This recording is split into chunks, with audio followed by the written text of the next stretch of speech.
لوگ بڑے فخر سے بتاتے ہیں نا کہ میں نے اتنے حج کیے ہیں. اخلاص کے منافی پہلی اور بنیادی چیز اخلاص، اور اس میں جو سب سے خطرناک امور ہیں وہ یہ آپ کا اسمارٹ فون، وہ یہ آپ کی سیلفی ہے، جو آپ کے ارادے سے شروع ہوتی ہے، پھر احرام میں، پھر ایئرپورٹ پر، پھر بیت اللہ کے اندر، مطاف کے سامنے، منی میں، مزدلفہ میں، عرفات میں، مدینے میں، ہر جگہ آپ دنیا کو بتا رہے ہوتے ہیں کہ آپ کہاں گئے اللہ کے لیے عمل. تو یہ سب سے بڑا دشمن ہے آپ کا اخلاص کے تعلق سے، ریاکاری کے تعلق سے. نبی کریم صلی اللہ علیہ وسلم نے فرمایا کہ قرب قیامت جیسے جیسے قریب ہوگی، ریاکاری جو ہے وہ لوگوں کی نظر میں اتنی مخفی ہو جائے گی جتنی سیاہ رات میں سیاہ پہاڑ پر سیاہ چیونٹی ہوتی ہے.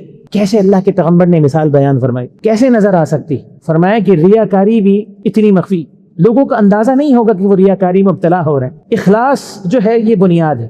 حج تو بہت بڑا عمل ہے. ایک چھوٹی سی نیکی جس کا ذکر میں نے کیا کہ جو میری اور آپ کی نظر میں چھوٹی سی نیکی ہے، ورنہ کوئی نیکی چھوٹی نہیں ہوتی، ایک چھوٹی سی نیکی بھی اللہ کی بارگاہ میں قبول نہیں ہوتی اگر اس میں اخلاص نہ ہو، وہ اللہ کے لیے نہ ہو. اللہ کو شراکت پسند نہیں ہے.